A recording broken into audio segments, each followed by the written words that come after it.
Salam sepak bola, Mas Supri. Salam sepak bola, Bro Binder.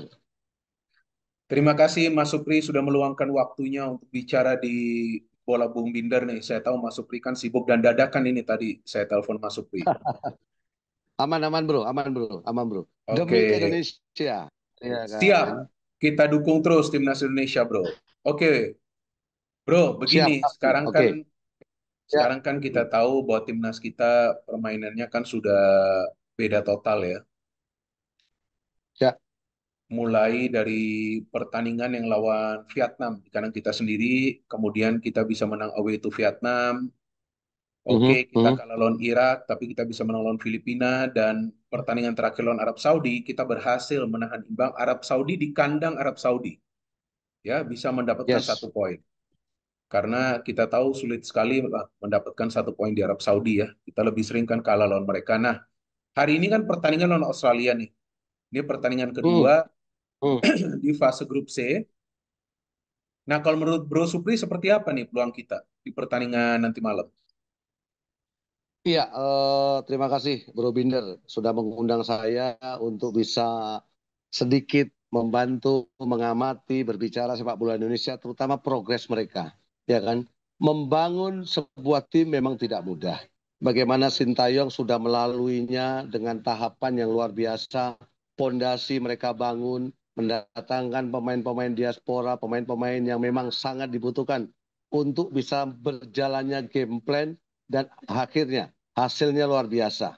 Ekspektasi masyarakat Indonesia sangat besar untuk bisa berbicara prestasi sepak bola Indonesia. Dan faktanya, dan kita bisa lihat bagaimana hasil ketika mampu meraih satu poin berhadapan dengan Saudi Arabia di Jeddah. Ini tidak mudah. Artinya apa? Level kita, level pemain-pemain kita sudah meningkat.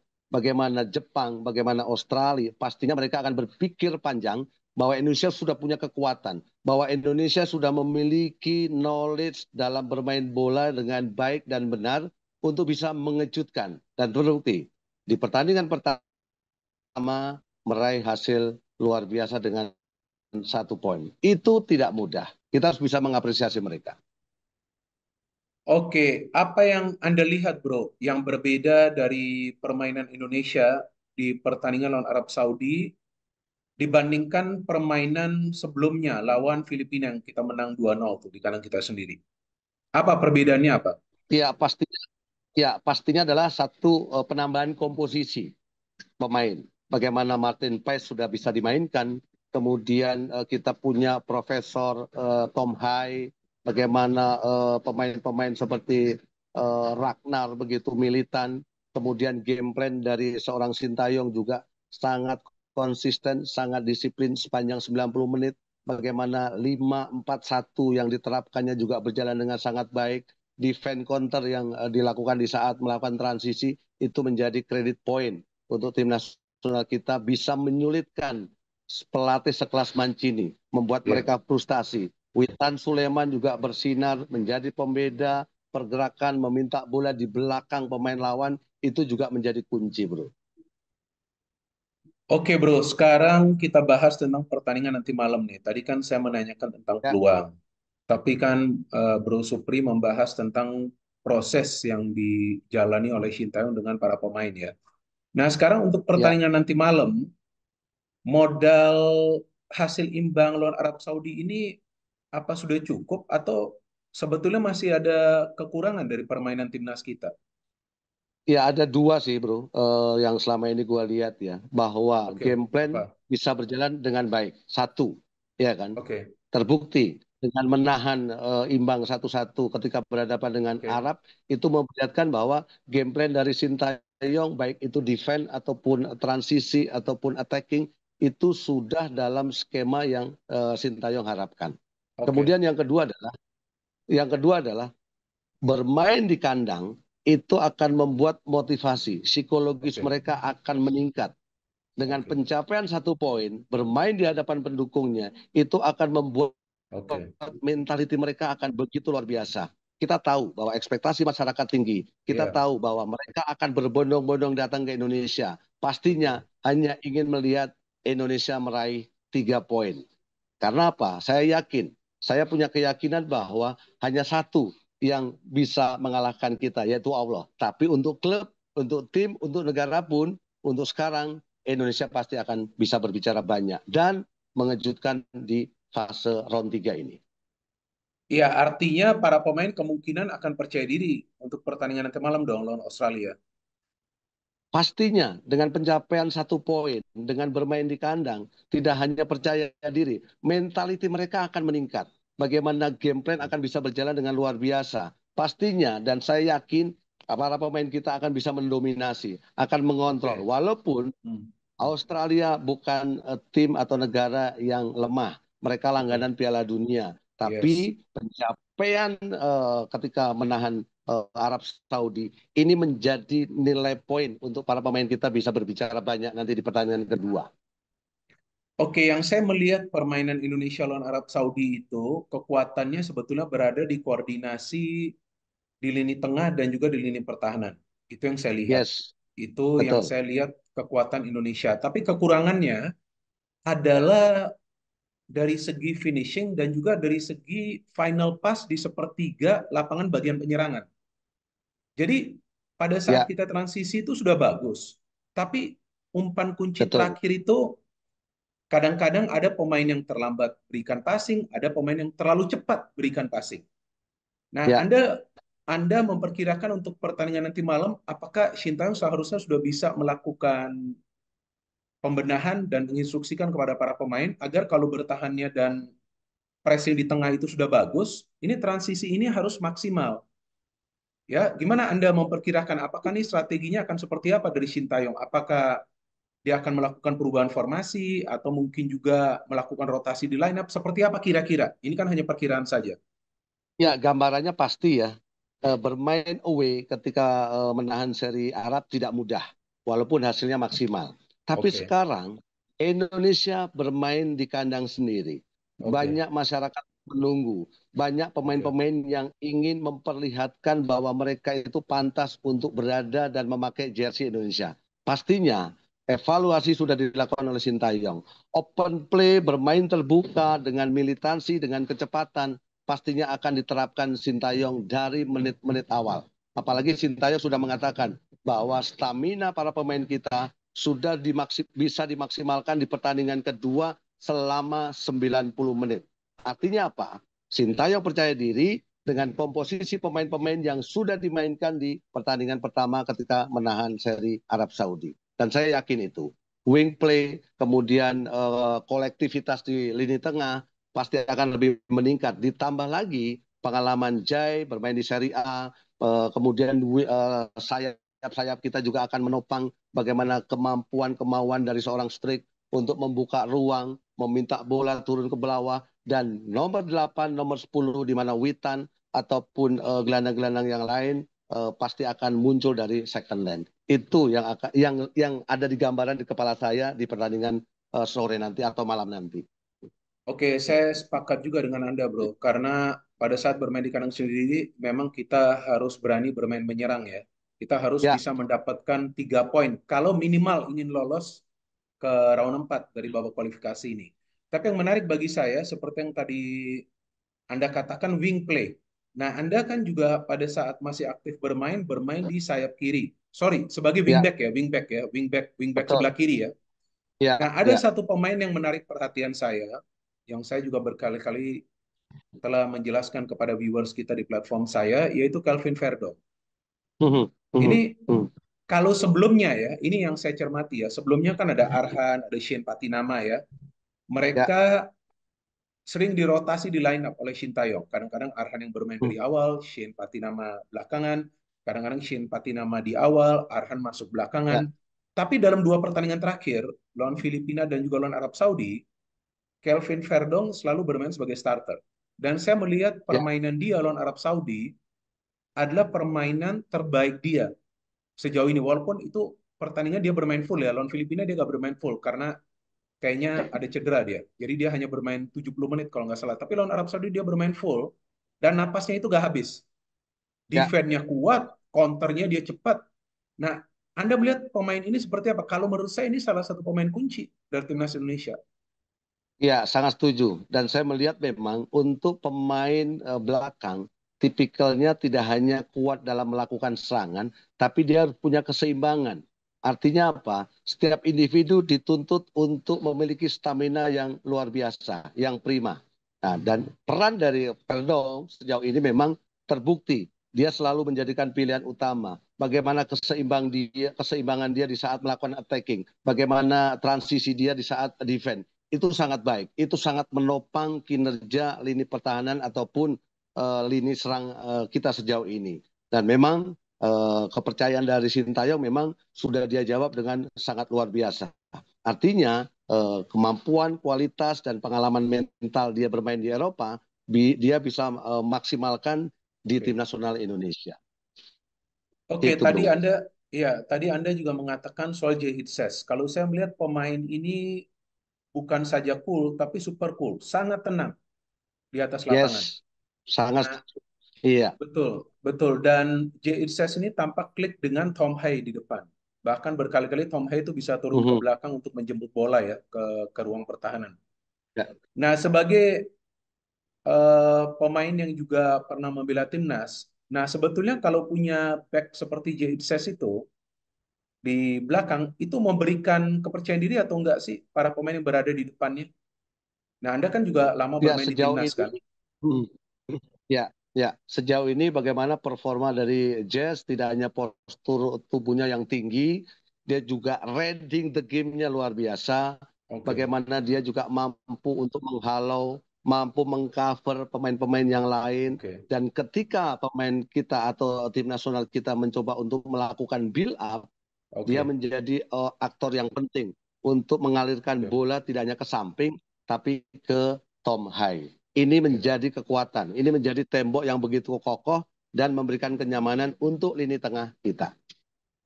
Oke, dan di depan nih bro, ini kan selalu saja kesulitan untuk melakukan finishing. Yang menariknya di pertandingan lawan Ya, Arab Saudi, Shin Taeyong tidak menurunkan striker murni. Dia menurunkan strike mm, dan juga Orat Mangun yang kita tahu adalah dua pemain yang biasa melakukan pergerakan dari sektor flank. Ya, betul. Ya, nah ya. untuk pertandingan nanti malam, karena ya seperti kita sama-sama sepakat dan ya feeling saya viewers kita juga sepakat bahwa Indonesia Mm, perlu mm. menang. Ya, artinya finishing itu harus bagus, betul dong.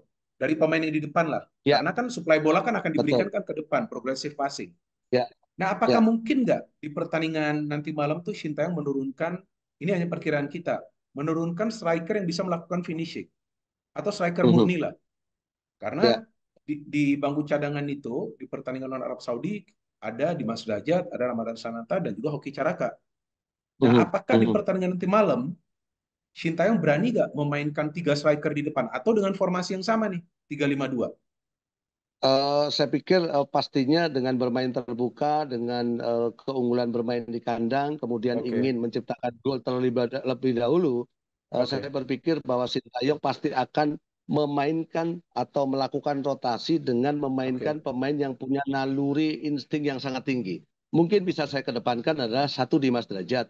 Mungkin akan memainkan Marcelino. Iya, Sejauh ini iya, kita iya, tahu bahwa Marcelino pemain muda, apalagi iya, di bulan ini dia berusia genap 20 tahun. Ini akan oke, menjadi motivasi tersendiri untuk seorang iya, Marcelino. Ketika iya, manuvernya, ketika dribblingnya, kemudian shootingnya bisa menjadi pembeda di pertandingan sepenting melawan Australia.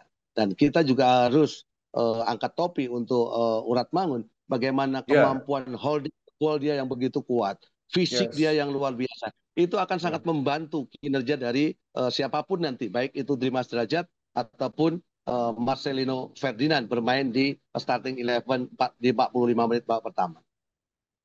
Oke, dan yang saya ingin tanyakan lagi soal peran dari Sandy Walsh nih. Sandy Walsh bermain Ya, sebagai salah satu center back, tapi berani juga overlap berkali-kali.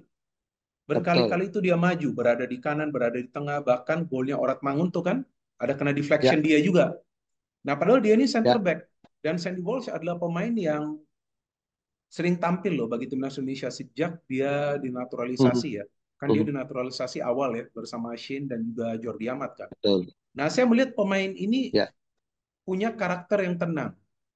Dia tidak terburu-buru dan sebetulnya saya melihat pemain ini pas banget sih berduet dengan Jay Itzes. Nah, Anda melihat trio di belakang ini, kayaknya pertandingan nanti Mhm. malam nih Justin Hubner akan bermain nih. Karena Ya, dia kan ikut ya. preskon ya. Mhm. Nah, seandainya Mhm. nih trio di belakang ini nanti yang dimainkan adalah Justin, Jay Itzes ini perkiraan saja ya, dan juga Mhm. Sandy. Mhm. Ini sebetulnya kita akan punya tiga pemain yang reading the game-nya bagus dan kita akan punya dua pemain yang punya keberanian overlap karena Justin Hubner juga sering keluar dari posisinya tuh ikut membantu serangan sesekali. Nah, jika tiga trio ini Betul. ditampilkan, Anda melihat seperti apa nanti peran tiga center back kita? Iya, pastinya selain memberikan kenyamanan untuk lini pertahanan kita menjadi lebih solid, bukan Oke, mau mengecilkan Rizky Ridho, tapi oke, bagaimana peran dari Sandy Walsh, punya ketenangan, punya visi bermain yang luar biasa, yes, yes, bagaimana timing dia di saat melakukan overlap, membantu serangan, ini menjadi modal yang sangat kuat. Begitu juga di saat para pemain kita melakukan build up. oke, Tiga pemain belakang ini akan menjadi kunci. Tinggal oke, bagaimana di saat Sandy Walsh melakukan overlapping harus ya, ada dua jangkar, dua pivot kita yang mampu melakukan oke, cover. Itu menjadi modal. Di saat ya, Sandy Walsh melakukan overlap, betul, jangan sampai ya, sisi sebelah kanan itu bocor. ya, ya. Itu bro. Oke, dan terakhir yang ingin saya tanyakan adalah tentang persentase peluang untuk Ya, pertandingan nanti malam nih. Kan tadi kan Bro Supri juga sudah mengatakan Australia adalah tim yang kuat, langganan tampil di Piala Dunia dan jika saya tidak salah di 6 Piala Dunia terakhir mereka selalu ikut. Ya, dan di ya, Piala ya. Dunia tahun 2022 mereka lolos dari fase grup dan kalah tipis loh lawan Argentina ya pada saat itu ya. Yes. Nah, Mhm, ini kan mhm. arti apalagi mereka baru kalah lawan Bahrain di Yes. kandang sendiri. Ya Betul. kan mereka baru kalah. Ya. Mhm. Nah, menurut Anda bro gimana peluangnya bagi timnas Indonesia dari segi persentase apakah memang punya peluang yang besar untuk meraih kemenangan? Ya, saya pikir sepak bola bukan matematika, sepak bola bukan hanya berdasarkan statistik. Oke, Kekalahan mereka membuat tim kita lebih percaya diri. oke, Kekalahan mereka melawan Bahrain ini menjadi momentum untuk para pemain kita bisa oke. bermain lebih maksimal dan bisa Ya, memaksimalkannya di kandang sendiri. Harapan saya 60-40 ya oke. untuk kita dan kita bisa meraih hasil maksimal walaupun tipis 2-1. Iya, oke. Artinya peluangnya besar lah ya untuk meraih kemenangan Sangat karena besar, kan 60%. sangat Oke, besar sekali. oke. Ya, Dan sorry ini paling terakhir nih, saya mau tanya, seandainya Indonesia menang di pertandingan kedua ini, oke, artinya dari dua pertandingan awal mendapatkan total 4 poin, 4 poin. ya, oke 4 poin. Seandainya menang, artinya peluang untuk lolos ke Piala Dunia Semakin semakin terbuka. besar dong, semakin Betul, terbuka kan? Nah, betul. apakah salah gak sih kalau kita bermimpi timnas kita sebetulnya punya peluang untuk bermain di Piala Dunia 2026? Saya pikir sah-sah saja ketika kita memiliki mimpi, Ya, apalagi kita sudah bisa melihat bahwa game plan dari Sintayong, bahwa kedisiplinan para pemain, bahwa oke, komitmen pemain luar biasa. Untuk apa? Untuk Indonesia bisa lolos di Piala yes, Dunia. Sepanjang mereka bisa konsisten dalam 90 ya, menit dan ya. sepanjang mereka bisa konsisten sepanjang round 3 itu mereka lalui. Itu bro. Ya, artinya konsistensi adalah kunci dari permainan Ya, timnas Indonesia. Betul kan? betul. Ya. Karena dengan konsistensi tersebut artinya kestabilan permainan akan bisa terjaga dan membuat peluang timnas kita semakin terbuka untuk bisa lolos ya kalau nggak bisa lolos langsung di round 3 ini minimal berjuang lagi nanti di round 4. Betul dong? Iya, walaupun selama ini yang sering kita dengar adalah kita realistis di 3-4. Tapi kalau saya harusnya apa? Kita ambil dulu yang terjauh. Ketika memang harus mendapatkan nomor 2, nomor 3, kenapa enggak gitu loh? Ya Siap, kan? siap, Artinya siap. semangat itu harus kita miliki bersama untuk sepak bola Indonesia dengan momen yang sangat baik di tahun ini bahwa kita bisa berbicara Ya, banyak dengan game plan dan kualitas para individu yang sudah kita ya, miliki ya, ya. bersama. Ya, betul-betul. Saya Gitu. suka apa yang Bro Supri katakan bahwa kita harus optimis, pikiran kita harus positif. Ya. Tapi ada Mhm. satu hal lagi yang biasa saya request kepada viewers kita, bahwa kita juga jangan over expect, kita juga jangan memberikan beban yang Betul. berlebihan kepada para pemain, dan kita support timnas kita mau apapun hasilnya, menang, seri atau kalah, Ya, kita tetap support. Dan saya selalu katakan siapapun yang nanti hadir di dalam stadion, ya jaga juga ketertiban dan respect kepada tim lawan. Dia dong, kita kan betul. harus menjadi tuan Iya, rumah yang baik kan. Apalagi beritanya sudah sold out tuh tiket. betul. Kurang Berapa lebih kira-kira? eh, Kira-kira berapa? kurang kurang lebih 65.000 lah. 65.000 yang akan hadir. Tapi kan tiket yang Ya, dikasih ya. ke stakeholder Sponsor. kan banyak sekali juga. Ya, Iya, ke sponsor, ke undangan-undangan betul. yang VVIP. Bisa sampai 70.000 loh. Bisa jadi, bisa jadi, Bisa ya jadi. kan? Ya Itu, ini momentum bagus ya, bahwa oke, oke, siap. motivasi mereka. Iya, mereka harus bisa memaksimalkan Ya, ya, kesempatan ya. ini. Ya, Kapan lagi, ya kan? yes. Dengan hasil Ya, 1 poin di Arab, ya, ini ya. mahal gitu loh. Ini Betul, pertandingan betul, betul, mahal, betul. pertandingan besar, Yes, ya kan? yes. Untuk kita tuh membuat sejarah, bisa Ya, ya. mengalahkan Australia. Betul, betul. Oke, Bro Supri, kita Ya, optimis dan kita tetap yes. support timnas Indonesia, dan kita harapkan nanti malam timnas Indonesia kita bisa meraih kemenangan. Terima kasih banyak telah Amin. meluangkan waktunya. Nanti kita Siap. nonton bersama-sama, dan setelah Oke, bro. pertandingan pasti nanti saya telepon Anda, ya. Kita ngobrol-ngobrol lagi. Siap, bro. Oke, Oke. thank you Oke, Bro. thank you, thank you, Oke, thank you. thank you. Sehat selalu. Ya, Yuk. sama-sama Bro.